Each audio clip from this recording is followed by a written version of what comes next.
geração. Da esquerda para a direita, temos Eça de Queiroz, Oliveira Martins, Antero de Quental, Ramalho Ortigão e Guerra Junqueiro.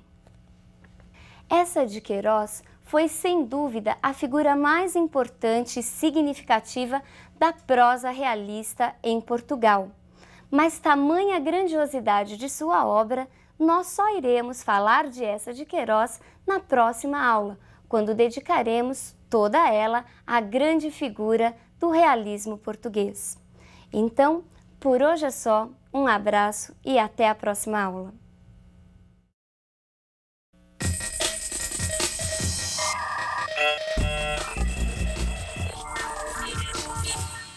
Olá! Na aula de hoje nós falaremos sobre a grande figura da prosa realista em Portugal. Nós falaremos de Eça de Queiroz. Não se esqueça que nós já vimos o que foi o realismo. O realismo foi um movimento de oposição, de recusa aos ideais românticos. O realismo pregava o quê? Pregava a descrição, a análise da realidade a partir da objetividade.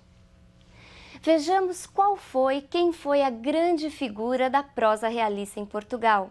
Eça de Queiroz foi o maior romancista português de todo o século XIX. Eça de Queiroz, assim como os outros escritores, como os outros estudantes realistas, também estudou na Universidade de Coimbra, mas não participou com eles da polêmica questão Coimbrã.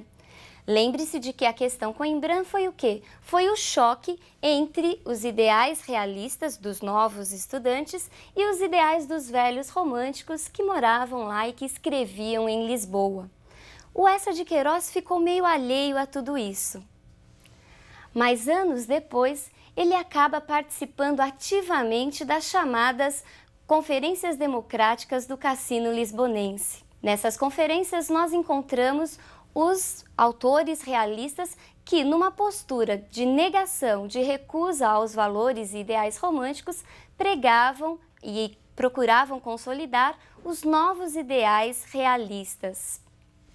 10 conferências estavam programadas, mas apenas 5 foram proferidas. Isso porque o governo português considerava que essas conferências eram contra os ideais, contra os valores da Igreja e das instituições políticas do Estado. Então elas foram proibidas, mas mesmo assim elas foram responsáveis pela consolidação da nova postura, da nova estética literária. O Eça de Queiroz, ele chegou a proferir a 4ª conferência. Nela, ele critica diretamente os ideais românticos e nos apresenta as principais características da nova escola, as principais características do realismo. Vejamos o que o próprio Eça diz a respeito do que era o realismo. O homem é um resultado, uma conclusão e um procedimento das circunstâncias que o envolvem. Abaixo os heróis. Nesse trecho nós encontramos uma forte influência determinista. E o que foi mesmo o determinismo? O determinismo foi a postura que pregava que o homem era determinado por 3 fatores: pela raça, pelo meio e pelo momento em que vivia. Eça de Queiroz mostra isso nesse trecho. O homem era fruto, era o resultado do meio ambiente em que vivia. E ele também apresenta uma clara postura de recusa ao romantismo, tanto que diz abaixo os heróis. Vejamos ainda o que ele diz a respeito do realismo mais diretamente. O que foi o realismo segundo as palavras do próprio Eça de Queiroz? O realismo é uma reação contra o romantismo. O romantismo era a apoteose do sentimento. O realismo é a anatomia do caráter, é a crítica do homem. É a arte que nos pinta a nossos próprios olhos para condenar o que houver de mal na nossa sociedade. Crítica, realismo é crítica, e crítica é a palavra síntese de Eça de Queiroz. Ele soube como nenhum outro retratar e criticar as mazelas, os problemas da sociedade portuguesa de seu tempo. Frequentemente, as obras de Eça de Queiroz são solicitadas nos exames dos grandes vestibulares de todo o Brasil. Volta e meia aparecem questões sobre características de suas obras e de seus enredos principais. Vejamos agora um exemplo retirado de um grande vestibular. Podemos afirmar que a obra de Eça de Queiroz está voltada prioritariamente para a defesa dos pobres e dos oprimidos? Justifique sua resposta. E então, será possível fazermos tal afirmação? Para começarmos a responder a essa questão, é preciso olharmos como está dividida a obra de Eça de Queiroz. A obra de Eça está comumente dividida em 3 fases. Numa primeira fase, encontramos um autor ainda preso aos ideais românticos. É dessa fase o livro O Mistério da Estrada de Sintra, escrita em parceria com um amigo dos tempos de escola, Ramalho Ortigão. Na segunda fase, encontramos a consolidação das características realistas. Essa fase tem início com a publicação de O Crime do Padre Amaro, considerado o primeiro romance realista português, e se estende até a publicação de Os Maias. Já na terceira fase, encontramos um autor mais preocupado com os valores tradicionais da vida portuguesa, da existência humana e da vida campestre. É a segunda fase a parte mais significativa de toda a produção literária de Eça de Queiroz. É nessa segunda fase em que os valores realistas são levados ao extremo. É nessa fase que Eça de Queiroz acentua a crítica à sociedade, a crítica aos valores morais que estavam em decadência e principalmente a crítica em relação ao clero e à burguesia. Nessa segunda fase, nós encontramos o romance de tese. E o que é esse romance de tese? Eça de Queiroz apresentava uma ideia inicial, uma tese que seria desenvolvida a partir das ações das personagens. Esse romance de tese foi muito bem trabalhado num conjunto de obras conhecido como trilogia da segunda fase realista. Essa trilogia é formada pelo Crime do Padre Amaro, O Primo Basílio e Os Maias, e a esses 3 livros, Eça de Queiroz deu o nome de Cenas Portuguesas. O Crime do Padre Amaro vai contar a história de amor entre Amélia e o Padre Amaro. Amélia era uma jovem meio bobinha, que vivia na província e que acreditava em tudo que os padres falavam. O Padre Amaro, por sua vez, acaba seduzindo a moça e tendo realmente um relacionamento amoroso com ela. Este livro escandalizou a sociedade portuguesa em seu tempo. Vejamos por que escandalizou. Era este um dos grandes gozos de Amaro, ouvir gabar aos colegas a beleza de Amélia, que era chamada entre o clero a flor das devotas. Todos lhe invejavam aquela confessada. Por isso insistia muito com ela em que, se a jantasse aos domingos, à missa zangara-se mesmo ultimamente de a ver quase sempre entrouxada num vestido de merino escuro que lhe dava um ar de velha penitente. Cessaria suas relações com Amaro se o ousasse, mas receava quase tanto a sua cólera como a de Deus. Que seria dela se tivesse contra si Nossa Senhora e o Senhor Pároco? Além disso, amava-o. Nos seus braços todo o terror do céu, a mesma ideia do céu desapareceria. Refugiada ali, contra seu peito, não tinha medo das iras divinas. O desejo, o furor da carne, como vinho muito alcoólico, davam-lhe uma coragem colérica. Era como um brutal desafio ao céu que se enroscava furiosamente ao seu corpo. Perceberam por que escandalizou um padre que mantinha um relacionamento amoroso com uma jovem? Outra obra importante de Eça de Queiroz nessa segunda fase é O Primo Basílio. O Primo Basílio, ele vai contar a história de quem? A história de Luísa, uma jovenzinha meio sem sal, sem açúcar, segundo alguns, que fazia o quê? Passava grande parte do seu dia lendo romances românticos e num excesso de sentimentalismo. Seu marido viaja a uma certa altura do texto e ela acaba se entregando a um relacionamento amoroso com seu primo, o Primo Basílio. Este, por sua vez, era um aventureiro, um rapaz despreocupado e que na realidade nem gostava de Luísa, apenas queria uma aventura amorosa. Vejamos agora um dos trechos mais importantes de O Primo Basílio, em que a criada Juliana fica chantageando a sua patroa, chantageia a Luísa. 600 mil réis? Onde quer que eu vá buscar 600 mil réis? Ao inferno, gritou Juliana, ou me dá 600 mil réis, ou tão certo como eu estar aqui, o seu marido há de ler as cartas. Luísa deixou-se cair numa cadeira aniquilada. Que fiz eu para isto, meu Deus? Que fiz para isto? Juliana plantou-se-lhe diante, muito insolente. Os Maias, o último livro da trilogia Cenas Portuguesas, conta a história do amor incestuoso dos dois irmãos, Carlos Eduardo da Maia e Maria Eduarda. As crianças foram separadas enquanto ainda eram bebês, mas depois, por ironia do destino, acabam se encontrando e se apaixonando. Ao lado dessa trama central, Eça de Queiroz critica a futilidade e o falso moralismo da alta sociedade de Lisboa, da alta sociedade lisboeta.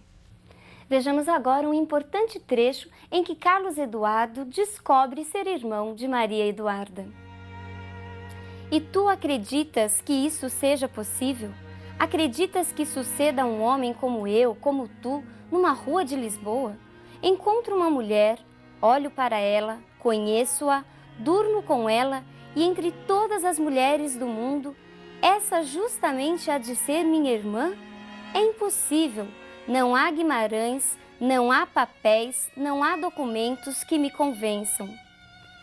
Já numa terceira fase, nós encontramos um Eça de Queiroz mais voltado aos valores que não se identificam tanto com a proposta realista. Nós falamos que nesse momento Eça de Queiroz está mais voltado ao resgate dos valores tradicionais, à busca da tranquilidade no campo, temas esses tratados nos livros A Ilustre Casa de Ramires e A Cidade e as Serras. Já nessa terceira fase também nós encontramos uma obra muito engraçada, quase todo aluno que a lê fica encantado com ela. É o livro A Relíquia. Neste texto, Eça de Queiroz vai contar a história de Teodorico Raposo, o Raposão, que fazia de tudo para enganar a sua tia, a beata Titi do Patrocínio, e conseguir a herança. Depois de muitas indas e vindas, descobre-se que Teodorico não era nenhum beato e ele acaba tendo um final surpreendente. Agora você já é capaz de responder aquela perguntinha inicial, aquela questão de vestibular. Vejamos. Podemos afirmar que a obra de Eça de Queiroz está voltada prioritariamente para a defesa dos pobres e oprimidos? Justifique sua resposta. Então, fácil não a resposta? Exatamente, a resposta é negativa, nós não podemos fazer tal afirmação. Porque embora Eça de Queiroz fale em vários momentos das injustiças sociais, a sua ênfase, a sua ideia central é a crítica à alta burguesia, à alta aristocracia da sociedade e do clero português. Agora vejamos um texto em que o próprio Eça de Queiroz nos fala qual era o seu objetivo. Vejamos qual era o objetivo de Eça de Queiroz ao escrever seus livros. Minha ambição seria pintar a sociedade portuguesa e mostrar-lhe como num espelho. Que triste país eles formam, eles e elas. É o meu fim nas cenas portuguesas.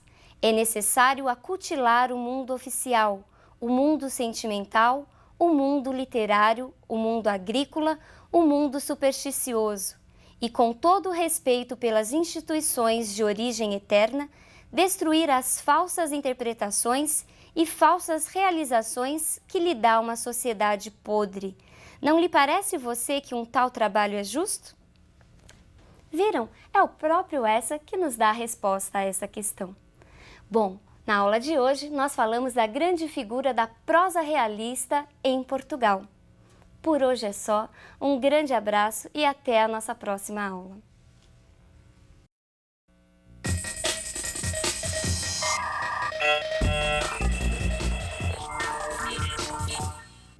Olá! Na aula de hoje nós falaremos sobre as principais manifestações realistas e naturalistas no Brasil.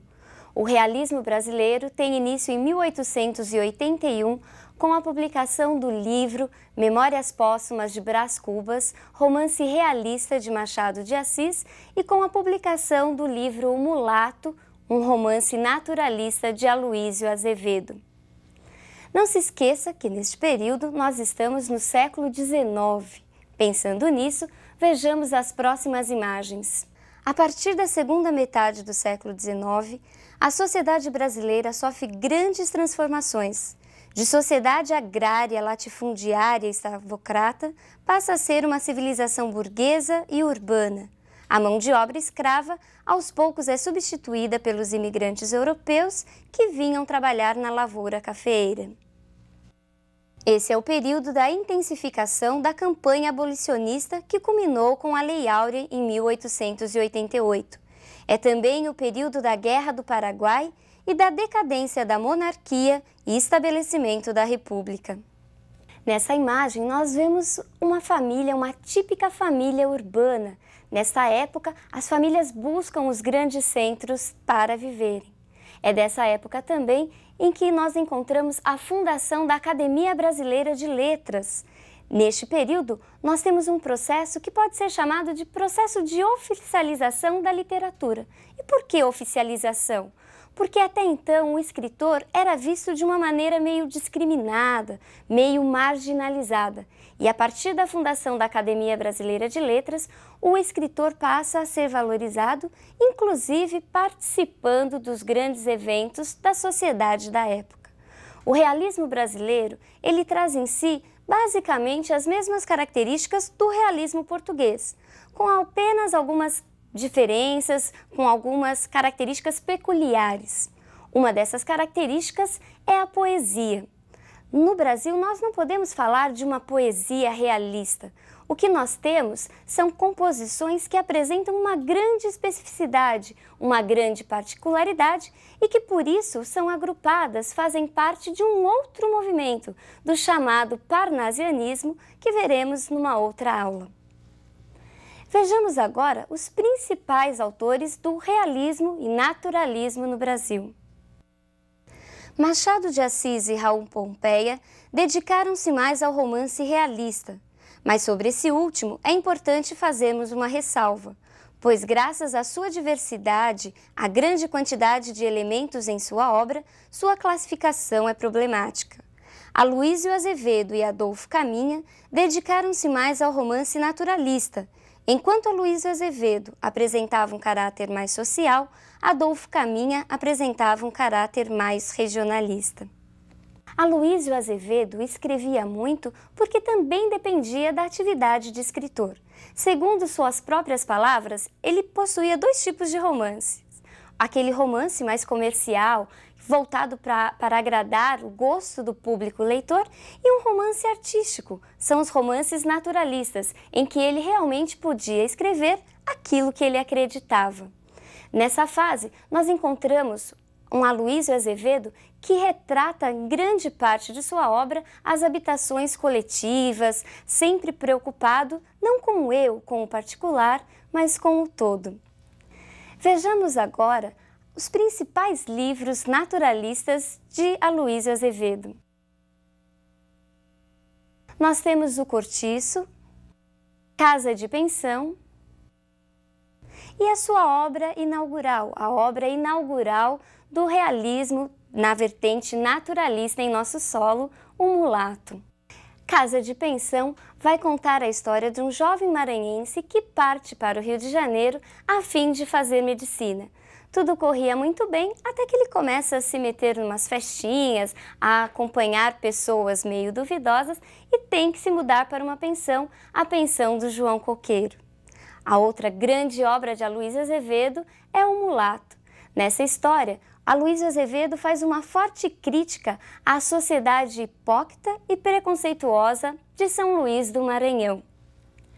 Vejamos a imagem que mostra o que era esse mulato. O mulato de Aloísio Azevedo era cientificamente inverossímil. E por quê? Porque ele não apresentava as características de um mulato real como esse que vemos na imagem. O Mulato vai contar a história de amor de Raimundo e Ana Rosa. Os dois eram apaixonados, mas algo impedia o relacionamento: o fato do Raimundo ser mulato. Embora Raimundo fosse um mulato muito diferente, próximo dos ideais românticos, ele não podia casar-se com a Ana Rosa. Ele era um mulato de pele clara, de olho azul. Imagine, mulato de olho azul? Acontece? Acontece, mas é muito difícil. Todo mundo na cidade, em São Luís, conhecia, sabia das origens de Raimundo, menos ele. Ele só vai descobrir a sua verdadeira história, a sua verdadeira origem, quando, ao pedir a mão da prima Ana Rosa em casamento, recebe a recusa de seu tio. O fato de ser mulato não lhe saía da cabeça, tanto que num trecho ele chega a dizer: uma só palavra boiava à superfície dos seus pensamentos: mulato, e crescia, crescia, transformando-se em tenebrosa nuvem que escondia todo o seu passado, ideia parasita que estrangulava todas as outras ideias. Mulato, esta só palavra explica-lhe agora todos os mesquinhos escrúpulos que a sociedade do Maranhão usara para com ele. Mas é o Cortiço a sua obra, o seu livro mais significativo. Aloísio Azevedo soube como ninguém retratar a vida, o dia a dia das grandes habitações. Os cortiços são habitações coletivas e foram muito comuns no final do século XIX, habitados principalmente pelos trabalhadores não qualificados que buscavam as cidades em busca de melhores empregos. Segundo os historiadores, o marido da princesa Isabel foi o dono de um dos maiores cortiços brasileiros, onde viviam mais de 4.000 pessoas. Você pôde perceber nessas imagens como era mais ou menos a vida nessas grandes habitações. E é justamente essa a temática, a preocupação central de Aloísio Azevedo ao construir seu romance naturalista, O Cortiço. Ele vai falar da promiscuidade, da grande circulação de pessoas oriundas de vários lugares e com características bem diversas. Vejamos as principais personagens de O Cortiço. Nós temos a figura da Negra Bertoleza e de João Romão. O Cortiço conta a história de João Romão, um comerciante ambicioso, era um português ambicioso que parte a fim de construir uma riqueza e de conseguir status social. João Romão é ajudado na construção do cortiço pela Negra Bertoleza. A Negra Bertoleza julgava ser alforriada, mas só ao final do romance é que nós percebemos que João Romão acaba traindo a sua própria companheira. Muitas pessoas pensam que João Romão ou que Bertoleza sejam as personagens principais. Realmente, eles são importantes, mas a grande figura de O Cortiço, segundo grande parte dos estudiosos, é o próprio Cortiço. O Cortiço seria a personagem principal. E por quê? Porque ele aparece logo nas primeiras cenas com características humanas. O cortiço acorda, abre os olhos. Este processo que Aloísio Azevedo usa é chamado de antropomorfismo, ou seja, atribuir características humanas a seres inanimados. Aloísio Azevedo também inova, ele faz um processo inverso ao longo de toda a obra. Ele faz o quê? Ele atribui características animais a personagens, a seres humanos. É o processo chamado de zoomorfismo, ou seja, muitas vezes as personagens aparecem próximas a animais, como a gente vê ao tratar da Leandra, aproximando-a como uma vaca no campo, ao falar de Rita Baiana como uma cadela no cio. Chocante, não? Imagine na época. Raul Pompeia é outro grande autor deste período. Vejamos a sua imagem. Raul Pompeia apresenta uma classificação problemática, uma classificação complicada. Por quê? Em O Ateneu, sua grande obra, sua grande produção, nós encontramos várias características de outros movimentos. Não é possível falar que Raul Pompeia é apenas um escritor naturalista. Por quê? porque nós encontramos vários elementos expressionistas, impressionistas, juntos aos valores, aos elementos naturalistas. Isso principalmente quando Raul Pompeia vai narrar em O Ateneu as relações homossexuais entre os garotos que viviam no internato, que viviam na escola chamada O Ateneu. Em O Ateneu não há um enredo, uma estrutura linear. Os fatos são narrados à medida em que aparecem na memória da sua personagem central, do garoto Sérgio, que agora, durante as suas recordações, já se mostrava um adulto. Vais encontrar o mundo, disse meu pai à porta do Ateneu. Coragem para a luta. Bastante experimentei depois a verdade deste aviso, que me despia num gesto das ilusões de criança educada exoticamente na estufa de carinho que é o regime do amor doméstico, diferente do que se encontra fora, tão diferente. Como já antecipava o pai, Sérgio, a personagem, vai conhecer através do Ateneu, da instituição escolar, grande parte do que realmente encontraria na vida, as atrocidades e as injustiças cometidas muitas vezes por pessoas a ele muito próximas. Outro grande importante autor desse período é Adolfo Caminha. Numa postura mais regionalista, ele escreve o livro O Bom Crioulo, em que narra com uma profunda maturidade o homossexualismo entre os marinheiros. Mas é sem dúvida alguma Machado de Assis a grande figura realista do Brasil. Mas tamanha a grandiosidade de sua obra que nós falaremos de sua produção ao longo desse século XIX na nossa próxima aula. Mas não se esqueça que na vertente naturalista nós temos as grandes figuras de Aloísio Azevedo e Raul Pompeia. Por hoje é só, um grande abraço e até a nossa próxima aula.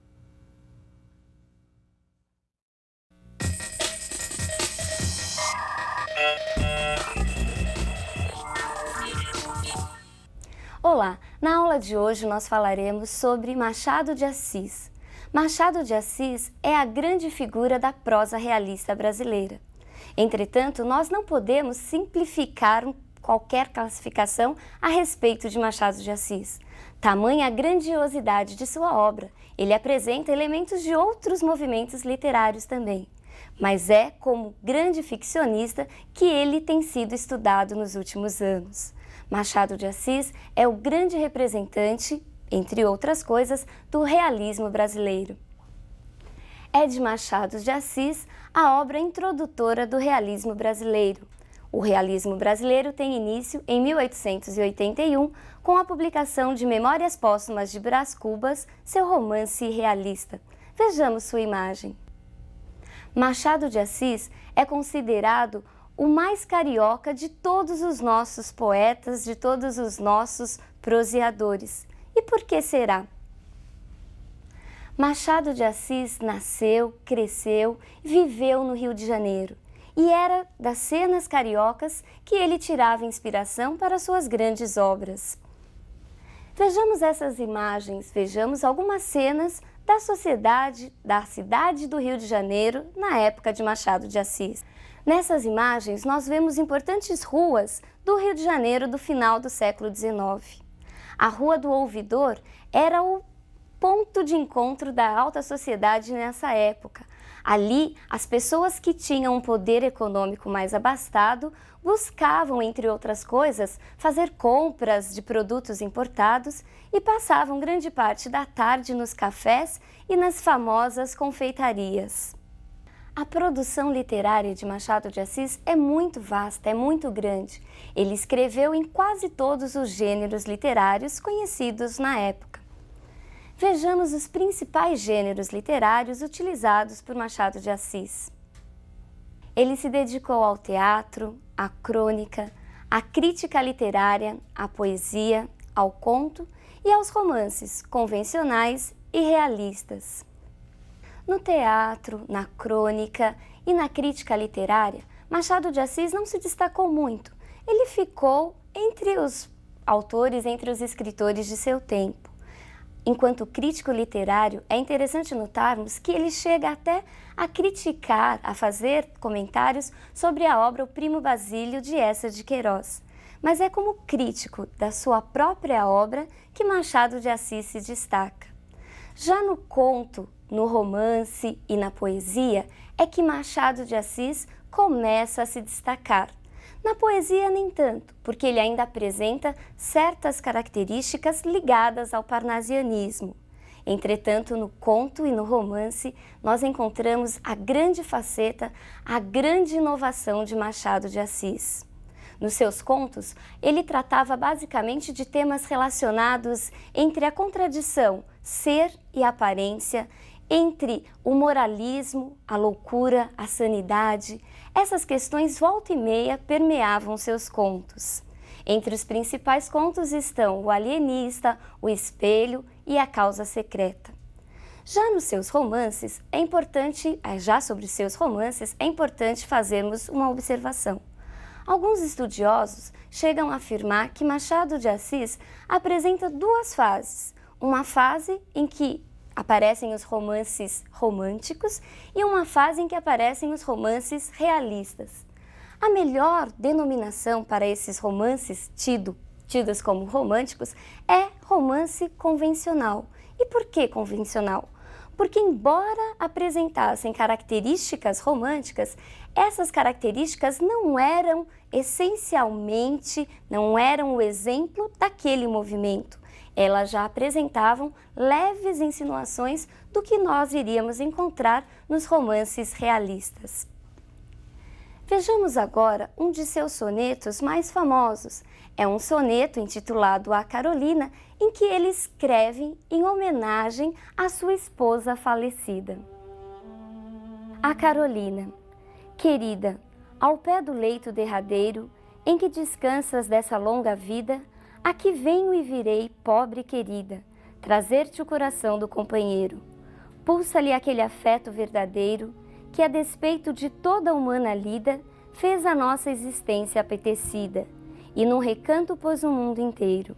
Trago-te flores, restos arrancados da terra que nos viu passar unidos, e ora morto nos deixa separados. Que eu, se tenho nos olhos malferidos, pensamentos de vida formulados, são pensamentos idos e vividos. Neste soneto, nós encontramos algumas características parnasianas, a preocupação com a rima, com a seleção vocabular, com palavras elaboradas e até o uso do próprio soneto, característica parnasiana. Vejamos as principais características de Machado de Assis. Como primeira e grande característica, nós temos a análise psicológica. Ao contrário dos outros romances, nós encontramos em Machado de Assis uma preocupação muito maior com o interior das personagens, com o seu aspecto psicológico.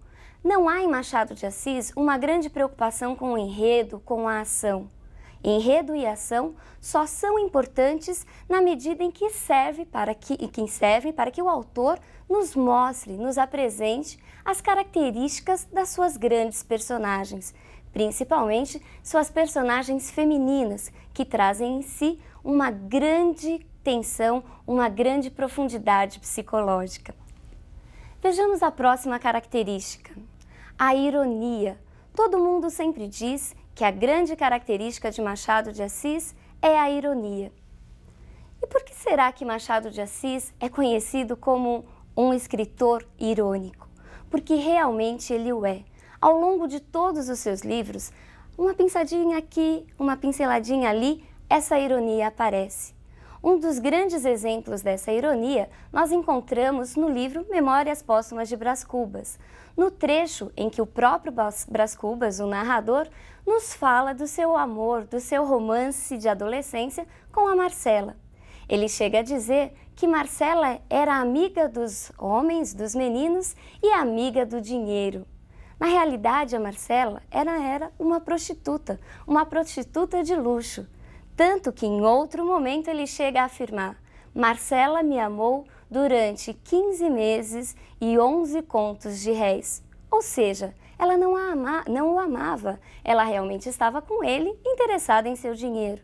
Isso é a ironia, quando o autor nos apresenta uma coisa, mas na realidade ele está pensando em outra completamente diferente. Vejamos a próxima. Discurso metalinguístico.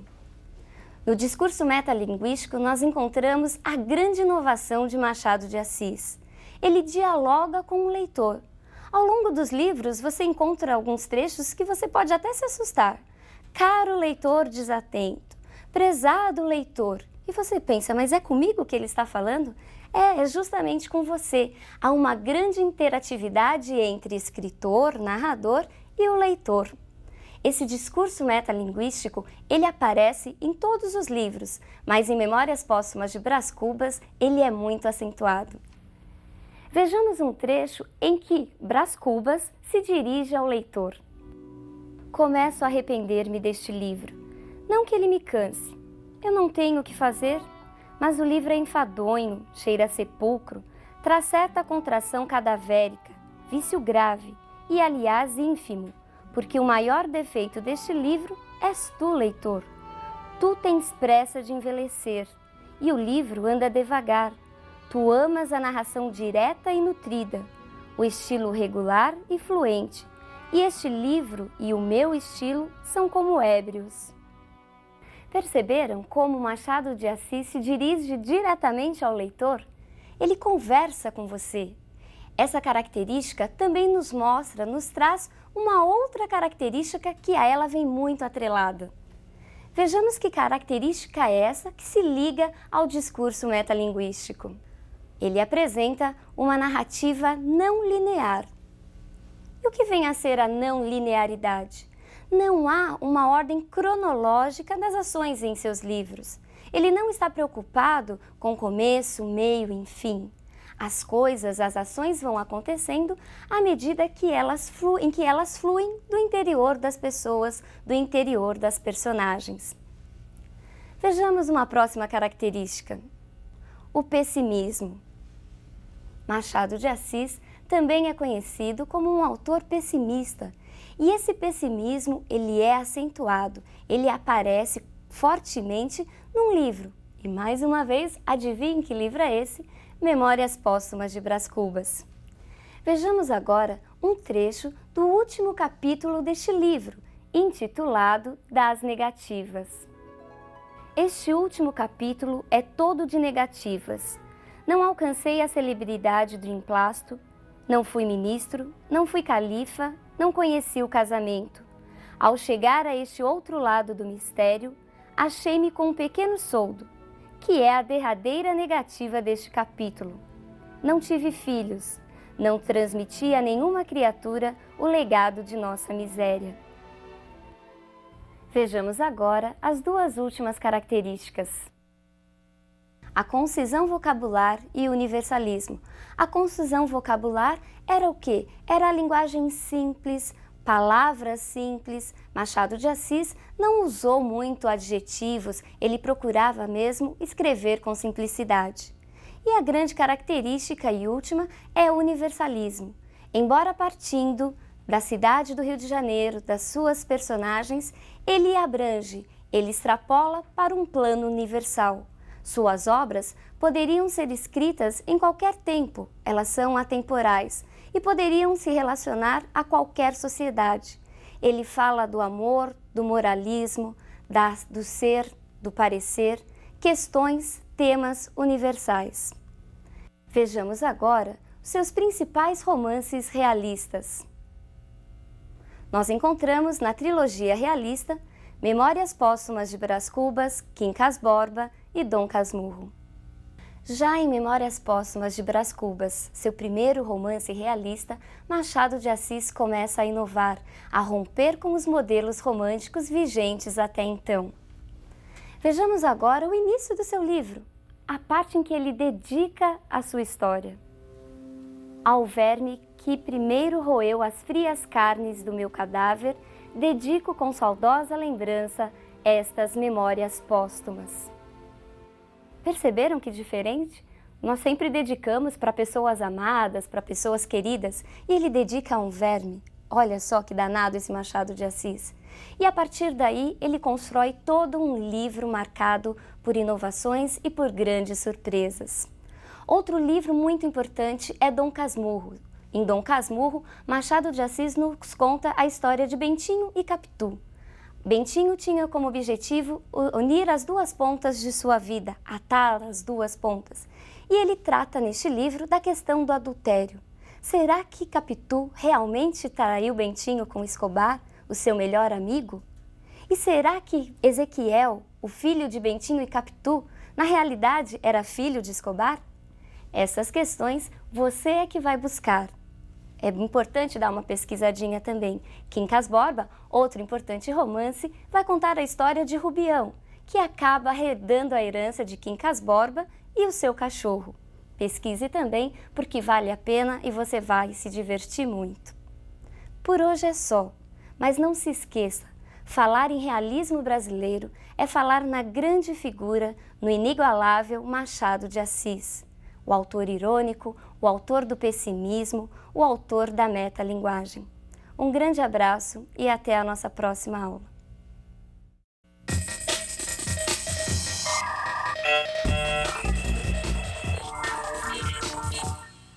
Olá! Na aula de hoje nós falaremos sobre o parnasianismo. O parnasianismo foi um movimento literário que foi contemporâneo ao realismo e ao naturalismo brasileiro. O parnasianismo é um movimento essencialmente poético, ele não acontece na prosa.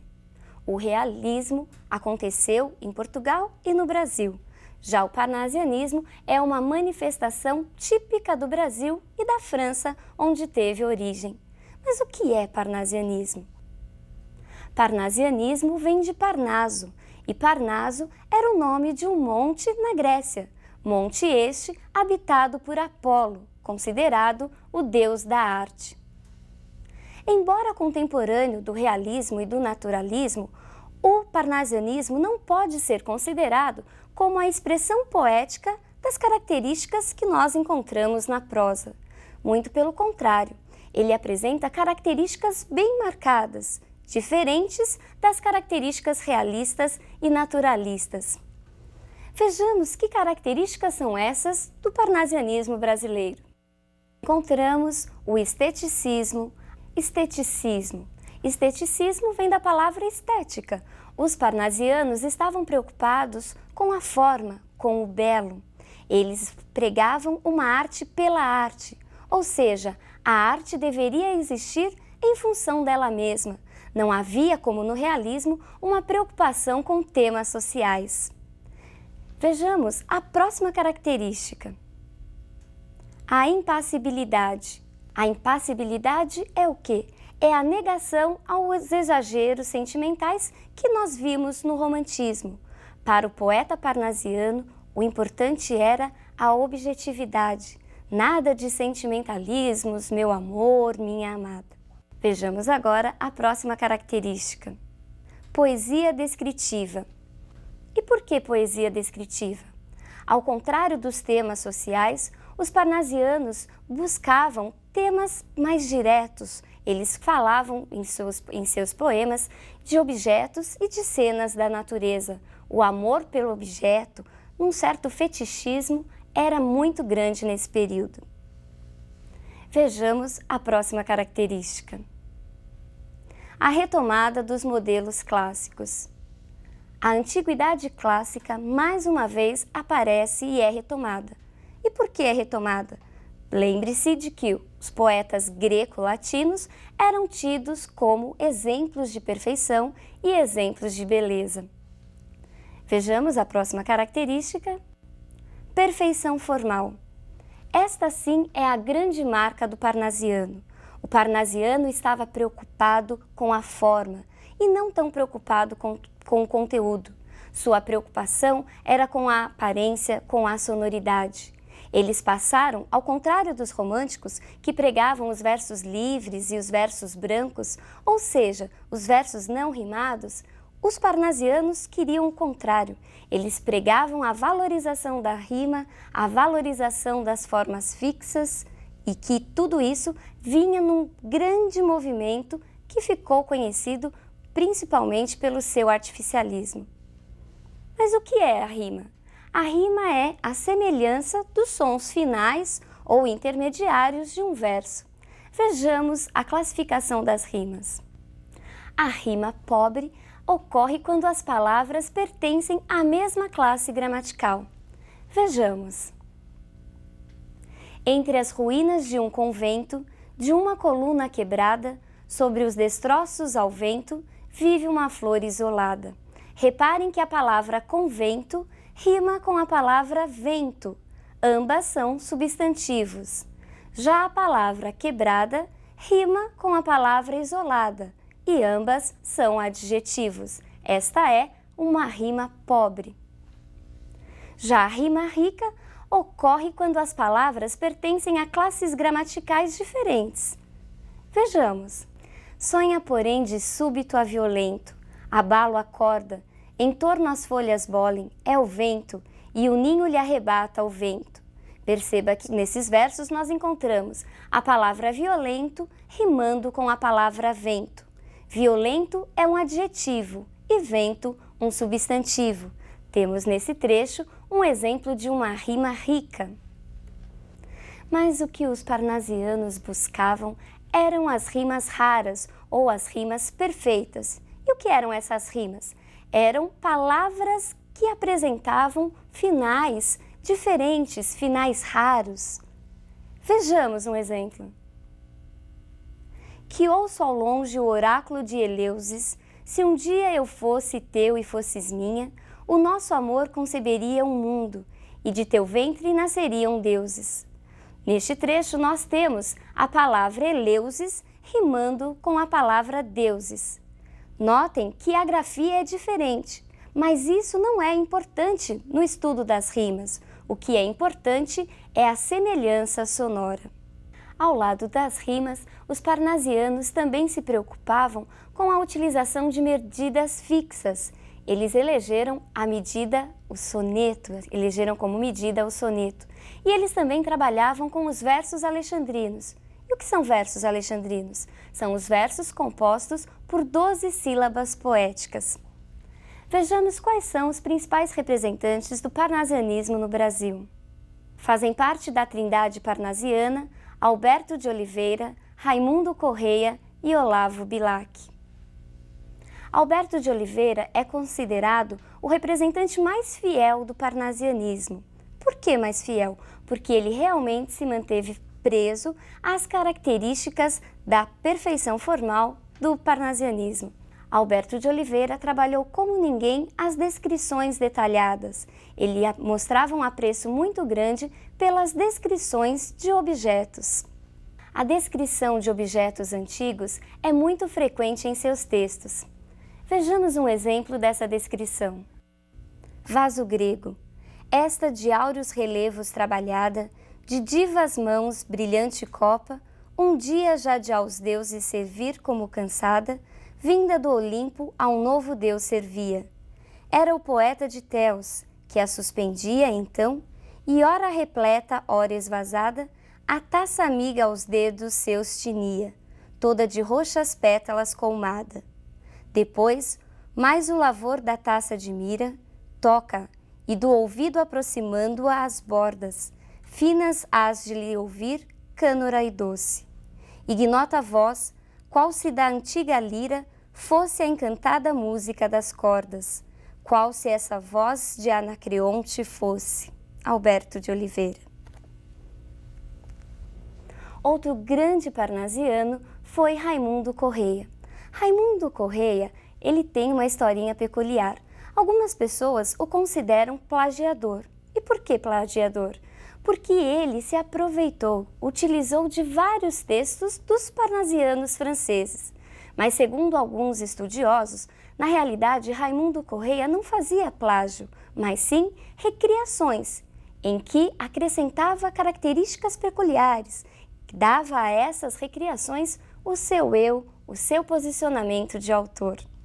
Raimundo Correia também se destaca pela grande preocupação formal, mas ele também apresenta alguns elementos diferentes. Ao contrário dos outros parnasianos, ele começa a tratar de questões mais ligadas aos aspectos sociais.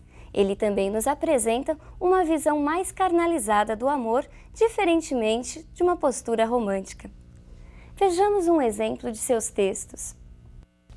Plena nudez. Eu amo os gregos tipos de escultura, pagãs nuas no mármore entalhadas. Não essas produções que a estufa escura das modas cria, tortas e enfesadas. Quero em pleno esplendor, viço e frescura, os corpos nus, as linhas onduladas, livres da carne exuberante e pura, todas as saliências destacadas. Não quero a Vênus opulenta e bela, de luxuriantes formas entrevê-la. Da transparente túnica através, quero vê-la sem pejo, sem receios, os braços nus, o dorso nu, os seios nus, toda nua, da cabeça aos pés. Raimundo Correia. Mas é Olavo Bilac o grande e o poeta mais significativo do parnasianismo brasileiro. Vejamos a sua imagem. Olavo Bilac participou, juntamente com Machado de Assis, da fundação da Academia Brasileira de Letras e é considerado o primeiro príncipe dos poetas brasileiros.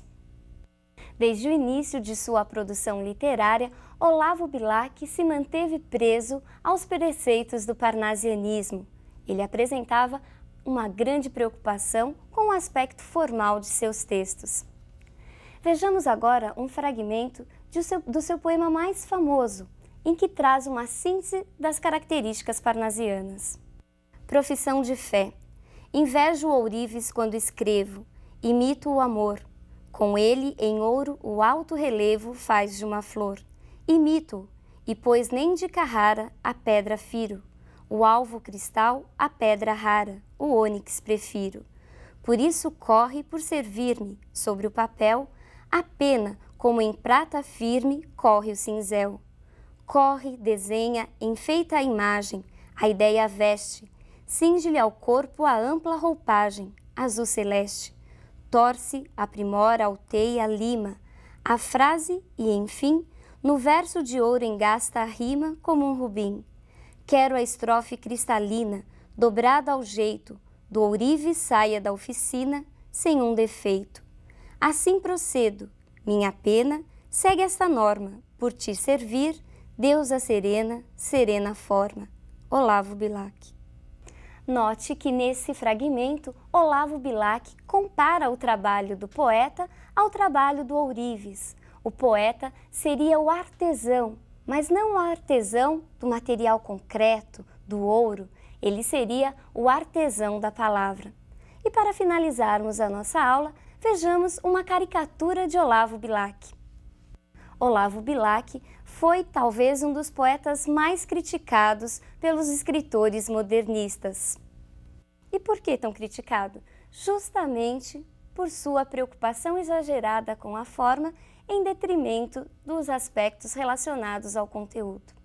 Por hoje é só, mas não se esqueça de que falar em parnasianismo é falar de uma poesia artificial, de uma poesia preocupada com uma linguagem rebuscada, preocupada com rimas e com formas fixas. Parnasianismo é sinônimo de artificialismo, é sinônimo de forma. Um grande abraço e até a nossa próxima aula.